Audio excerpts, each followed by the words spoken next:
Radio কলার জানাচ্ছে বাঘ এখন বেলপাহাড়িতেই। যন্ত্র হাতে কর্মীরা ছুটছেন বিভিন্ন জায়গায়, জঙ্গলের ভেতরের রাস্তায়। জানার চেষ্টা করছেন বাঘ ঠিক কোন জায়গায় ঘাপটি মেরে বসে রয়েছে। শনিবার সকাল 6টা নাগাদ বন দপ্তরের টেকনিক্যাল টিমের রেডারে সাংকেতিক চিহ্ন হঠাৎ মাত্রা অতিরিক্ত হওয়াতে বুঝিয়ে দিল ওড়িশার সিমলিপাল টাইগার রিজার্ভ এর বাঘ রয়েছে ঝাড়গ্রাম জেলার বেলপাহাড়িতেই। তাতেই ঘুম উড়েছে ওড়িশা ও ঝাড়গ্রাম জেলার বনকর্তাদের। মাইকিং করে গ্রামবাসীদের সাবধান করা শুরু করে দিয়েছেন তারা। ছাড়া সন্ধ্যার পর বাড়ি থেকে বেরোবেন না। বাইরে বেরোতে হলে দল বেঁধে বেরোন এবং বাড়তি সতর্কতা অবলম্বন করুন। বাঘের কোনো খবর পেলে স্থানীয় বন দপ্তর অথবা স্থানীয় থানায় খবর দিন। অযথা আতঙ্কিত হবেন না। বাঘ সম্পর্কে কোনো গুজব ছড়াবেন না অথবা গুজবে কোনো কান দেবেন না। নিজেদের কর্মী সংখ্যা বাড়িয়ে বাঘ ধরার খাঁচা, বন্দুক, টেকনিক্যাল টিম নিয়ে বেলপাহাড়িতেই ডেরা বাঁধলেন আধিকারিকেরা। বনকর্তারা জানাচ্ছেন, জিনাত অর্থাৎ বন দপ্তরের দেওয়া যে নাম বাঘের, সেই বাঘটি জিনাত বাঘ ঝাড়গ্রামের মধ্যে ঢুকে পড়েছে। ঝাড়গ্রাম জেলার মধ্যেই তার বিভিন্ন অবস্থান রেডিও সিগন্যাল মারফত ট্র্যাকার জানিয়ে দিচ্ছে। 24 ঘন্টায় নজরদারি রয়েছে বলে ঝাড়গ্রামের বনকর্তারা জানিয়ে দিয়েছেন। বন দপ্তর সূত্রে জানা গিয়েছে, শুক্রবার ভোরে ঝাড়খণ্ড সীমানা পার করে উড়িষ্যা থেকে আসা বাঘটি ঝাড়গ্রামের কটুচুয়া মাঝগেড়িয়া জঙ্গলে ঢুকে পড়েছে। তার গলায় লাগানো রয়েছে রেডিও কলার। সেই কলার থেকে পাওয়া সিগন্যাল জিপিএস ট্র্যাকারের মাধ্যমে যাত্রাপথের সন্ধান দিয়েছে বন দপ্তরকে। শনিবার সকাল 6টা নাগাদ সেই বাঘের অবস্থান বেলপাহাড়ি থানার অন্তর্গত জজুর ধারা এলাকায় চিহ্নিত হয়েছে। কিভাবে এই চিহ্নিতকরণ হচ্ছে আর কিভাবেই বা এই রেডিও কলার কাজ করে? কোনো বাঘকে নির্দিষ্ট এলাকায় বন দপ্তরের পক্ষ থেকে জঙ্গলে ছেড়ে দেওয়ার আগে তাকে ঘুমপাড়ানি গুলি করে বা বিভিন্ন পদ্ধতিতে অজ্ঞান করা হয়। অজ্ঞান করে গলাতে একটি রেডিও কলার পরিয়ে দেওয়া হয়।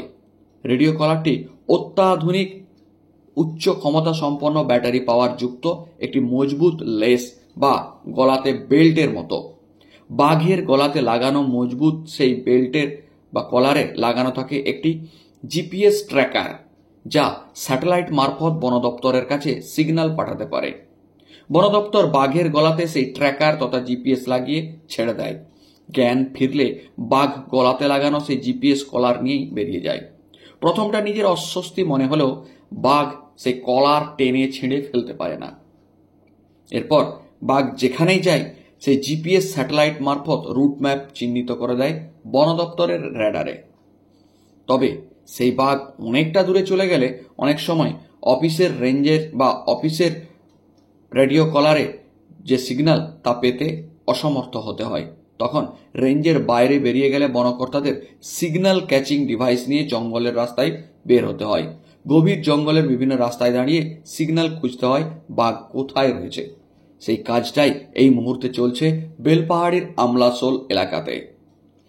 ওড়িশা ও এই রাজ্যের সুন্দরবন এলাকার বনকর্তারা ও বাঘ ধরার ক্ষেত্রে পারদর্শী টিম কয়েকদিন ধরেই ঝাড়গ্রামের বেলপাহাড়ি সংলগ্ন এলাকায় নিজেদের জিপিএস ট্র্যাকারে বাঘের অস্তিত্ব সিগন্যাল পেয়ে অপেক্ষা করছেন। সাথে বিশাল বাহিনী রয়েছে বন দপ্তরের। বন্দুক বাহিনী, টেকনিক্যাল টিম, বাঘ ধরার বিশাল বিশাল খাঁচা, টোপ হিসাবে সাথে রয়েছে মহিষ ও ছাগল। কেন ও কিভাবে এই পরিস্থিতি তৈরি হলো? না, জানা গিয়েছে গত 15ই নভেম্বর মহারাষ্ট্রের তাডোবা আন্ধারি ব্যাঘ্র প্রকল্প থেকে বেশ কয়েকটি বাঘ নিয়ে আসা হয়েছিল ওড়িশার ময়ূরভঞ্জ জেলার সিমলিপাল ব্যাঘ্র প্রকল্পে। কয়েকদিন পর্যবেক্ষণের পর 24শে নভেম্বর সিমলিপাল ব্যাঘ্র প্রকল্পের জঙ্গলে ছাড়া হয়েছিল সেগুলিকে। জিনাত নামের বাঘটিকে নিয়ে এসে রেডিও কলার লাগিয়ে ছেড়ে দেওয়া হয়েছিল। সেখান থেকে 8ই ডিসেম্বর জিনাত নামের ওই বাঘিনী ঝাড়খণ্ডের জঙ্গলে ঢোকে। কয়েকদিন জামশেদপুরের রাজবাসা ও চীনাবাঁধির জঙ্গলে ঘুরেছে। বাঘের গতিবিধি নিয়ন্ত্রণের বাইরে যাচ্ছে মনে হওয়াতে সেখানে মহিষ ও শাবকের টোপ দিয়ে বাঘিনীকে ঘুম পাড়ানি গুলি করার চেষ্টা করেও ব্যর্থ হয়েছে বন দপ্তর। সেই বাঘ বর্তমানে ঝাড়গ্রাম জেলার সীমান্তে প্রবেশ করেছে। একবার ইতিমধ্যেই ব্যর্থ হয়েছে বন দপ্তর, তাই সমস্ত রকম সাবধানতা অবলম্বন করে বাঘকে ধরতে মরিয়া, না হলে প্রাণহানির ঘটনাও ঘটাতে পারে লোকালয়ে। বন দপ্তরের ট্র্যাকার মেশিন নিয়ে থাকা কর্মীরা জিনাতের লোকেশন পেয়েছে শনিবার বেলপাহাড়ির আমলাসোল সংলগ্ন জজুরধারা এলাকায়। বন দপ্তরের বিশাল বাহিনীকে দেখে এলাকার লোকজন থরহরিকম্প। বন দপ্তর মাইকিং করে রাস্তাঘাটে বেরোনোর ক্ষেত্রে সাবধানতা অবলম্বন করার পরামর্শ দিয়েছেন গ্রামবাসীদের। তাহলেও জঙ্গলমহলের এই গ্রামবাসীদের এর জেরে স্বাভাবিক জীবনযাপন বিপর্যস্ত। হ্যাঁ দেখছি, কটা বাঘ আছে কিছু জানেন? শুনলাম তো একটা দেখেছিলেন। কিন্তু এর আগে তো আবার ঝাড়খণ্ড বর্ডারে আরো একটা বাঘ দেখা গেছিল, দুটো আলাদা বাঘ বলা হচ্ছে বন দপ্তর থেকে। কতটা আতঙ্ক বা কতটা ভয় লাগছে আপনাদের? বই তো লাগবে, আমাদের সামনে এসে। এর আগে এখানে কখনো বাঘ দেখা গেছে? না না, বাঘ দেখা যাবে এই প্রথমবার? এই প্রথমবার বাঘ। তো আপনাদের বাড়ি থেকে তো মাত্র 100 মিটার দূর জঙ্গল। হ্যাঁ হ্যাঁ হ্যাঁ। তো রাতে ভিতরে কিভাবে আপনারা যাতায়াত করবেন? আর এই যে ভয়ঙ্কর হলে আর কি করে বেরোবো, 6টার মধ্যে বাড়িতে ঢুকে করবো আর কি। মানে একটা আতঙ্ক থাকছেই। হ্যাঁ, আচ্ছা, স্কুলের বাচ্চারা কিভাবে পড়াশোনা করে, এখান থেকে কিভাবে যাতায়াত করবে তাহলে? বাইরে হোস্টেলে থাকো আর যাতায়াত করো। অনেকে যাতায়াত করে। কত ছাত্রছাত্রী যায় এখান থেকে? এখানে মোটামুটি 3 কিলোমিটার দূর হবে তো, 6-7টা ছেলে মেয়েগুলো যায়, বেশি যায় না। বাকিগুলো হোস্টেলে থাকে। তাতে একটু চিন্তা বেড়ে গেছে। হুম। এমনি বন দপ্তর কি ব্যবস্থা নিয়েছে কি? হ্যাঁ, তো এই যে তো দেখা যাচ্ছে, আমরা যা দেখছি, আমরা ঘরে থেকে দেখাশোনা করছি, তো যাওয়া হয় না এখান থেকে। যেখানে আছে এখানে তো আমরা যাইনি, যে পুলিশ এসছে, এই গার্ড এসছে। কি নাম আপনার? ললিতা মুর্মু। এক্সাক্ট লোকেশন তো আমি বলতে পারবো না, কিন্তু গ্রাম থেকে দূরে আছে, যে লাস্ট লোকেশন আমার কাছে আছে। তো এখানে 3-4টা গ্রাম আছে। আমি বলবো কি বেশি প্যানিক করার দরকার নেই। তো টেন্ডেন্সি আছে গ্রামগুলোকে অ্যাভয়েড করে টাইগার, কিন্তু আমাদের টিম আছে। একটু রাত্রিবেলা যদি ফেরার কোনো প্রয়োজন হবে তো রেঞ্জ অফিসারকে গ্রামবাসী জানাবেন। আমাদের লোকজন আছে, এতে প্যানিক দরকার নেই। আর আমাদের লোক আছেন, ও ট্র্যাকিং চলছে। কি সাবধানতা নেওয়া হয়?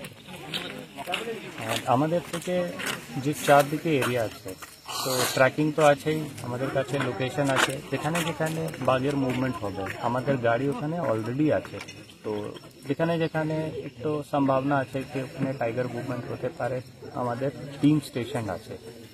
আর গ্রামগুলোকে সকালে একটা অ্যালার্ট করা আছে, একটা মাইকিং করছিল। কি কি প্রিকশন নিতে হবে ওটাও ওর মধ্যেই ছিল। আর কালকে সকালে আমাদের টিম এখানে থাকবে, যেখানে যেখানে স্কুল বাচ্চা আছে এসবকে আমি একটা স্কট এখানে প্রোভাইড করে দেবো। একটু কি কি প্রিকশন সেটা যদি একটু সংবাদ মাধ্যমে বলে দেন তাহলে সেটাও প্রচার হয়ে যাবে।